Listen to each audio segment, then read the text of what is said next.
വരിക്കാലം വളരെ അനുഗ്രഹിക്കപ്പെട്ടതായ സങ്കീർത്തനം ദൈവം നമുക്ക് തന്നു. ദൈവം സ്തോത്രം. മാന്യരുടെ ഒടുകളിലേക്ക് ചെല്ലുവാൻ കാക്ഷിക്കുന്നത് പോലെ യഹോവേ എൻ്റെ ആത്മാവ് നിന്നോട് ചെല്ലുവാൻ കാക്ഷിക്കുന്നു. നല്ല ആഴമേറിയ ചിന്തകളായ ദൈവം സ്തോത്രം. അതോടനുബന്ധിച്ച് ഈ ദശാംശത്തെ കുറിച്ചൊക്കെ ഇന്ന് വരിക്കാലം കേൾക്കുവാനിടയായ ദൈവം സ്തോത്രം.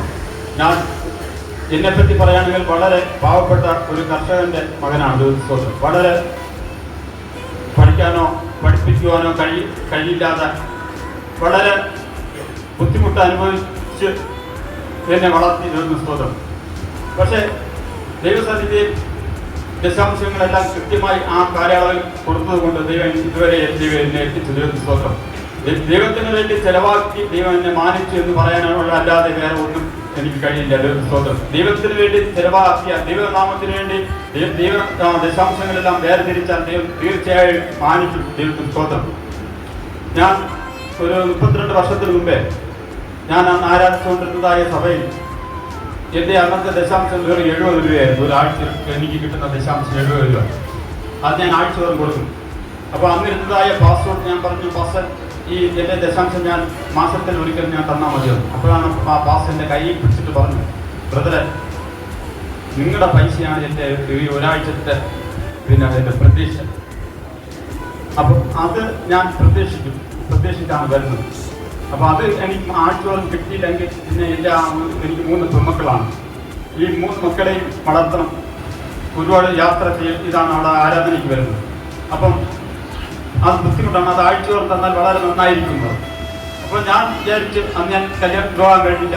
അപ്പോൾ ഞാൻ വിചാരിച്ചു ഈ 70 രൂപ എന്നുള്ളത് 100 രൂപയ്ക്ക് കൊടുക്കാമെന്ന് പറഞ്ഞു.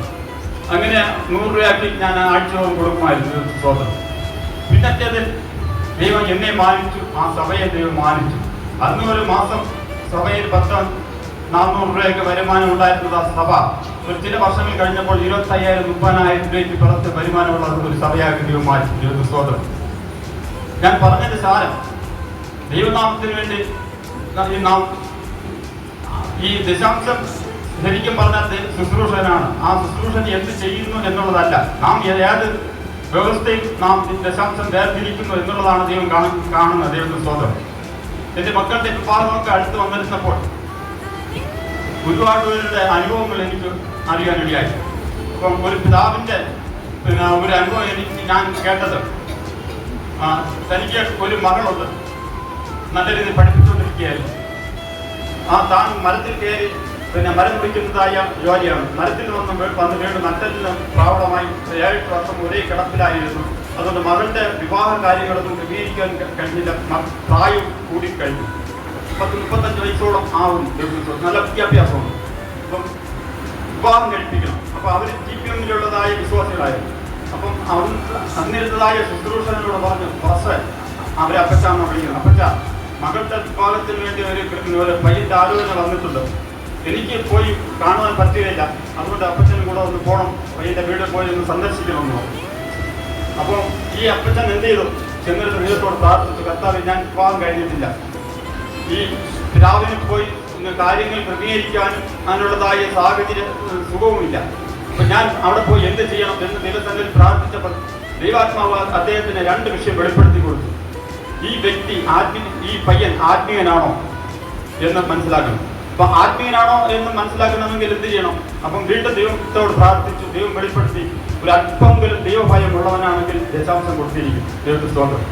ഒരു അല്പമെങ്കിലും ദൈവഭയമുള്ള ഒരു വ്യക്തിയാണെങ്കിൽ ദശാംശം കൊടുത്തിരിക്കും.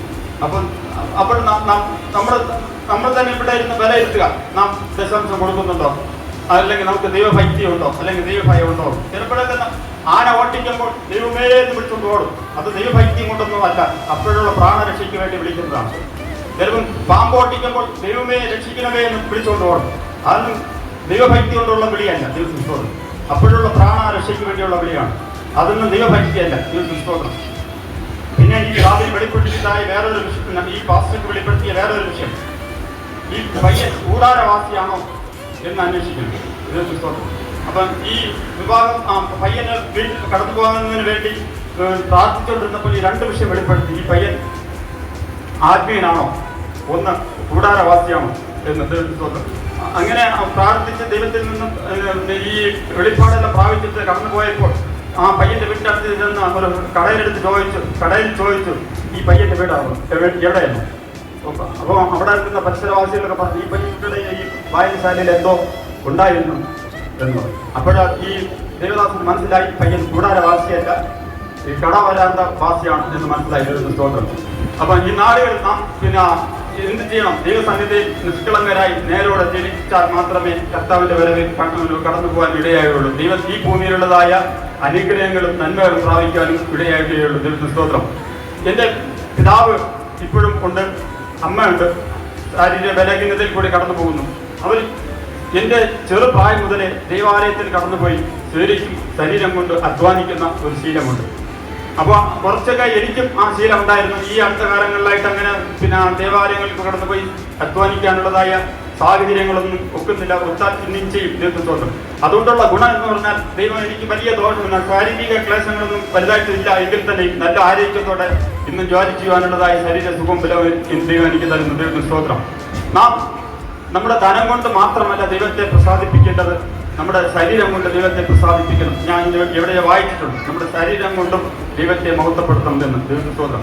അങ്ങനെയാണെങ്കിൽ നമുക്ക് കിട്ടുന്നതായ ആയുസ്സിൽ നമ്മുടെ ശരീരം കൊണ്ടും ധനം കൊണ്ടും ദൈവത്തെ മഹത്വപ്പെടുത്തുവാൻ ദൈവം ഇടയാക്കണം. ദൈവത്തിന് സ്തോത്രം. ദൈവത്തിൽ തന്നെ ആശ്രയം വഹിച്ച് ജീവിച്ചാൽ നമുക്ക് മുന്നേറുവാൻ ഇടയായിത്തീരും. ദൈവത്തിന് സ്തോത്രം. ഈ അമ്മോന്യനായ നാഗാസ് അവരോട് നിങ്ങളുടെ ബലം കണ്ണൊക്കെയും ചുരുന്നെടുക്കുകയും എല്ലാ ഇസ്രായേലും മേലും ഈ നിന്ന വരുത്തുകയും ചെയ്യും എന്നുള്ള സമ്മതത്തിന്മേൽ ഞാൻ നിങ്ങളോട് ഉടമ്പടി ചെയ്യും എന്ന് പറഞ്ഞു. ദൈവത്തിന് സ്തോത്രം. ഇത് എനിക്ക് ഈ വിഷയത്തിൽ നിന്ന് പ്രസംഗിക്കണമെന്നുണ്ട്, സമയമില്ല.